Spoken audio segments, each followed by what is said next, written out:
Hello friends, मैं नीता तिवारी आप सभी का स्वागत करती हूं आपके अपने स्मार्ट लर्निंग के प्लेटफॉर्म पे। तो चलिए दोस्तों, हम आज के क्वेश्चन आंसर शुरू करते हैं। तो देखिए, सबसे पहला क्वेश्चन है कि हड़प्पा की मोहर बनी होती थी। ठीक है, ऑप्शन देखिए, लाल बालू पत्थर से, सेकंड ऑप्शन है टेराकोटा, थर्ड है स्टेटाइट और लास्ट ऑप्शन है उपयुक्त में से कोई नहीं। तो इसका सही उत्तर क्या होगा? इसका सही उत्तर होगा स्टेटाइट। ठीक है, स्टेटाइट जो सी है वो इसका सही उत्तर होगा। स्टेटाइट यानी कि जो सेल खड़ी होती थी, है ना, सेल खड़ी। तो हड़प्पा की जो मोहर होती थी वो सेल खड़ी से बनी हुई होती थी। चलिए अपने सेकंड क्वेश्चन पे चलते हैं। देखिए, हमारा सेकंड क्वेश्चन है कि नृत्य करती हुई नारी की कांस्य मूर्ति सिंधु सभ्यता के किस स्थान से प्राप्त हुई है? ठीक है, तो इसका सही उत्तर देखिए, पहले ऑप्शन देख लीजिए। पहला ऑप्शन है कालीबंगा, सेकंड है रोपड़, थर्ड ऑप्शन है मोहनजोदाड़ो और लास्ट ऑप्शन है लोथल। तो आप सभी जानते हैं कि नृत्य करती हुई नारी की कांस्य मूर्ति जो है वो हमें मोहनजोदाड़ो से प्राप्त हुई है। ठीक है, चलिए क्वेश्चन नंबर 3 देख लेते हैं क्या है। क्वेश्चन नंबर 3 देखिए, सिंधु सभ्यता का सर्वाधिक महत्वपूर्ण गुण था। ठीक है, सिंधु सभ्यता का सर्वाधिक महत्वपूर्ण गुण था उसका सामाजिक जीवन, उसकी नगर योजना, उसका धार्मिक जीवन या उसका आर्थिक जीवन। ठीक है, तो आप सभी जानते हैं कि सिंधु सभ्यता का जो सबसे सर्वाधिक महत्वपूर्ण गुण था वो थी उसकी नगर योजना। ठीक है, चलिए फटाफट आगे चलते हैं। Question number 4।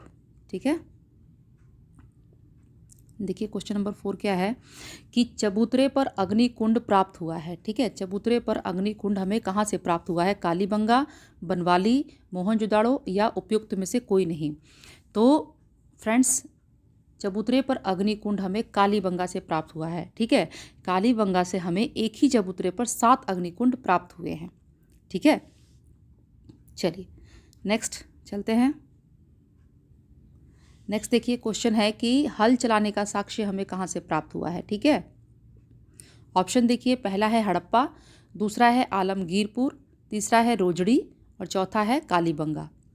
तो फ्रेंड्स, हल चलाने का साक्ष्य भी हमें कालीबंगा से ही प्राप्त हुआ है। ठीक है, चलिए आगे बढ़ते हैं।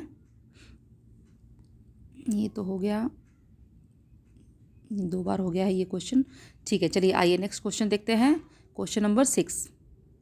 ठीक है, हाँ देखिए, पानी के जहाज का साक्ष्य प्राप्त हुआ है। ठीक है, पानी के जहाज का साक्ष्य हमें प्राप्त हुआ है चहुंदड़ो, लोथल, मोहनजोदाड़ो या उपयुक्त में से कोई नहीं। तो फ्रेंड्स, इसका आंसर होगा लोथल। ठीक है, पानी के जहाज का साक्ष्य हमें लोथल से प्राप्त हुआ है। आप सभी जानते हैं कि लोथल में सबसे प्राचीन बंदरगाह हमें कहाँ से प्राप्त हुआ है? लोथल से। ठीक है, तो पानी के जहाज का साक्ष्य जो है वो हमें लोथल से प्राप्त हुआ है। ठीक है, अब देखिए यहाँ पर जो है, आइए चलते हैं नेक्स्ट क्वेश्चन पे। ये देखिए, ये जो है सुमेलित करने वाले हैं। ठीक है, 2 चीज़ों को देखिए, यहाँ क्वेश्चन पढ़ते हैं हम लोग कि सूची 1 में दिए गए स्थलों को सूची 2 में दी गई नदियों से सुमेलित कीजिए और दिए गए कूट की सहायता से सही उत्तर बताइए। ठीक है, तो आइए देखिए, सूची 1 में दिया हुआ है, स्थल दिया हुआ है और साथ में नदियाँ दी हुई हैं। ठीक है, तो पहला है सूची 1 में ए है रंगपुर। ठीक है, ये जो है मतलब आपके स्थल हैं। ठीक है, सेकंड है आलमगीरपुर, थर्ड है बनवाली, चौथा है कोटदीजी। ठीक, आप सूची 2 में आइए देखते हैं नदियाँ कौन कौन सी दी हुई हैं। तो नदी है आपकी सिंधु नदी, सेकंड है मादर नदी, थर्ड है हिंडन नदी और चौथा है प्राचीन सरस्वती नदी। तो इन्हें हमें करेक्ट जो है मैच करना है कि कौन सा स्थान किस नदी के किनारे है। ठीक है, तो देखिए इसका आंसर देखिए फ्रेंड्स, इसका आंसर क्या होगा? इसका आंसर देखिए रंगपुर। ठीक है, रंगपुर कहाँ होगा? मादर नदी, क्योंकि रंगपुर कहाँ है? रंगपुर है आपका गुजरात में। ठीक है, तो रंगपुर का होगा ए का 2। ठीक है, ए का 2। उसके बाद है आलमगीरपुर। तो आलमगीरपुर कहाँ है? आलमगीरपुर आपका है यूपी में। ठीक है, यानी कि हिंडन नदी। तो बी का हो जाएगा 3, बी का 3। ठीक है, उसके बाद आपका देखिए बनवाली, बनवाली कहाँ है? राजस्थान में। तो इसका हो जाएगा आपका प्राचीन सरस्वती नदी, ठीक है, सी का 4। और लास्ट बचा रहा है हमारा कोटदीजी, तो यानी कि सिंधु नदी, ठीक है, डी का 1। तो हमारा सही ऑप्शन क्या होगा? ए का 2, बी का 3, सी का 4 और डी का 1, यानी कि डी वाला, ठीक है, इसका करेक्ट आंसर होगा डी। ठीक है फ्रेंड्स, चलिए, और इस तरीके के जो क्वेश्चन होते हैं कि स्थल और उसके साथ साथ वहाँ की जो नदियाँ हैं, ठीक है, वो बहुत ही इंपॉर्टेंट होते हैं।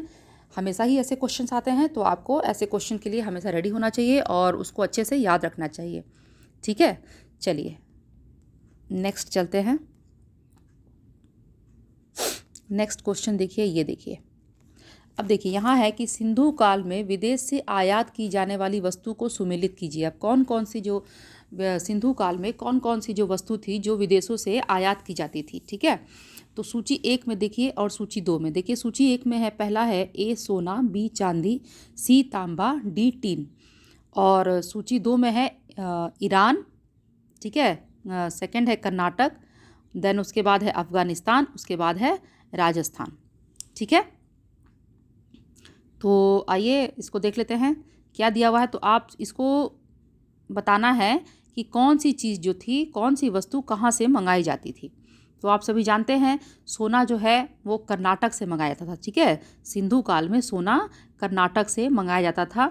तो यानी कि आपका जो है ए का हो गया 2, ठीक है, ए का हो गया 2, तो ए का 2 तो यहाँ पर भी है, बी वाले ऑप्शन में भी है। तो आइए आगे देख लेते हैं। आप सभी जानते हैं कि टीन कहाँ से मंगाया जाता था? ये तांबा, तांबा कहाँ से मंगाया जाता था? बहुत ही इजी है ना, सभी जानते हैं कि तांबा जो है वो राजस्थान से मंगाया जाता था, है ना, यानी कि सी का 4। तो यहाँ देखिए सी का 4 यहाँ पर भी है और यहाँ पर भी है, ठीक है। अब आइए नेक्स्ट देख लेते हैं, ठीक है, कि अब हमारे पास कौन सा ऑप्शन बचता है। तो टीन, अब आइए जो टीन है, टीन भी आप सभी जानते होंगे कि टीन जो है वो अफ़गानिस्तान से मंगाया जाता था, ठीक है। टीन कहाँ से मंगाया जाता था? अफ़गानिस्तान से, ठीक है। तो यानी कि डी का 3, डी का 3। और अब हमारा बचा चांदी। तो चांदी कहाँ से मंगाया जाता था? ईरान से, ठीक है, चांदी ईरान से। तो यानी कि बी का 1, यानी कि बी का 1। तो हमारा करेक्ट आंसर क्या होगा? देखिए ए का 2, बी का 1, सी का 4, डी का 3, यानी कि सी वाला ऑप्शन हमारा सही होगा, ठीक है। तो इसको एक बार और सुन लीजिए कि सोना जो है वो कर्नाटक से मंगाया जाता था, चांदी ईरान से मंगाया जाता था, तांबा राजस्थान से और टीन अफ़गानिस्तान से, ठीक है। चलिए नेक्स्ट है आपका, एक सेकेंड रुकिए, ये क्वेश्चन जो है, आइए यहाँ चलते हैं इस क्वेश्चन पे। वो क्वेश्चन तो कट गया है, हम दोबारा उस क्वेश्चन को देख लेंगे, ठीक है। आइए इसको देख लेते हैं। देखिए यहाँ दिया गया है कि सूची 1 में दिए गए सिंधु सभ्यता से संबंधित स्थानों को सूची 2 में दिए गए राज्यों से सुमेलित कीजिए और दिए गए कूट से सही उत्तर बताइए, ठीक है। तो ये सिंधु सभ्यता के, सूची 1 में सिंधु सभ्यता के जो स्थान हैं उनके नाम दिए गए हैं, और सूची 2 में है जो राज्यों के नाम दिए गए हैं, ठीक है, वर्तमान में जो राज्य हैं उनके नाम दिए गए हैं, तो उनको आपको मैच करना है। तो चलिए देख लेते हैं।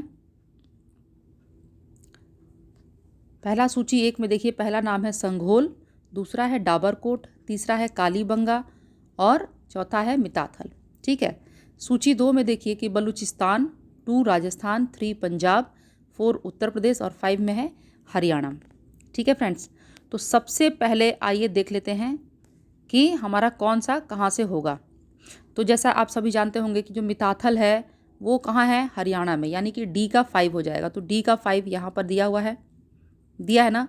तो डी का 5 जब यहाँ पर दिया हुआ है तो इसका मतलब है, क्योंकि और देखिए और किसी भी ऑप्शन में डी में 5 नहीं दिया हुआ है, देखिए यहाँ पर सी में 5 दिया हुआ है, तो ये तो गलत है, क्योंकि हम जानते हैं कि कालीबंगा कहाँ है? वो राजस्थान में, यानी कि सी का 2 होना चाहिए, सी का 2 होना चाहिए ना। तो यहीं से हमें अपना आंसर मिल गया, डी का 5, यानी कि मिताथल हरियाणा में है। तो हमारा करेक्ट ऑप्शन हो जाएगा बी, ठीक है। इसमें हमें ज़्यादा आगे सोचने की ज़रूरत ही नहीं है, ठीक है फ्रेंड्स। चलिए आगे बढ़ते हैं, देख लेते हैं आगे क्या है। ये लास्ट क्वेश्चन है, ठीक है। चलिए देखते हैं इसको क्या है कि सूची 1 में दिए गए सिंधु सभ्यता से संबंधित स्थानों को सूची 2 में दिए गए राज्यों से सुमेलित कीजिए और दिए गए कूटों में सही उत्तर बताइए। ठीक है, सेम जो अभी आपने पहला क्वेश्चन देखा, इससे पहले का जो क्वेश्चन देखा उसी के तरीके का ये भी क्वेश्चन है। ठीक है, तो इसमें देखिए, आइए देखते हैं कि सूची 1 में कौन कौन से जो है सिंधु सभ्यता से संबंधित जो स्थान हैं वो हैं, और सूची 2 में जो है जो अभी के जो वर्तमान राज्य हैं वो, तो आपको उनको सुमेलित करना है। तो पहला सूची 1 में है, ए है रोपड़, बी रंगपुर, सी बनवाली, डी डाबरकोट। ठीक है, और सूची 2 में है 1 गुजरात, 2 बलूचिस्तान, 3 पंजाब, 4 हरियाणा। तो फ्रेंड्स आप सभी जानते हैं रोपड़ कहाँ है, बताइए। रोपड़ है पंजाब, ठीक है, रोपड़ पंजाब। ठीक है, रंगपुर कहाँ है, रंगपुर है गुजरात में, यानी कि ए का 3 हो गया। ए का 3 देखिए, ए का 3 तो सभी ऑप्शन में है, ए में भी है, बी में भी है, सी में भी है। तो चलिए आगे भी देख लेते हैं। रंगपुर कहाँ है, गुजरात में, तो यानी कि बी का 1। तो बी का 1 देखिए कहाँ कहाँ दिया हुआ है, बी का 1 सिर्फ यहीं पे दिया हुआ है। ठीक है, और कहीं भी नहीं दिया हुआ है, किसी भी ऑप्शन में नहीं दिया हुआ है। ठीक है, तो यानी कि यहीं से हम अपना देख लेंगे कि हमारा जो करेक्ट आंसर होगा वो ए होगा। ठीक है, ए का 3, बी का 1, सी का 4। ठीक है, बनवाली का क्या होगा 4, हरियाणा। ठीक है, और डी का 2 यानी कि डाबरकोट बलूचिस्तान। तो ये थे आज के हमारे कुछ क्वेश्चन आंसर। तो आप मेरे वीडियो को देखिए, क्वेश्चन आंसर्स को देखिए, इन्हें पढ़िए। वीडियो देखने के बाद आपको पसंद आ जाए तो आप इसे लाइक कर दीजिए। मेरे चैनल को अगर अभी तक आपने सब्सक्राइब नहीं किया है तो मेरे चैनल को सब्सक्राइब कर लीजिए। बेल आइकन को दबाना बिल्कुल भी मत भूलिएगा, क्योंकि अभी बहुत सारे जो वीडियोज़ हैं अभी आपके लिए आने बाकी हैं।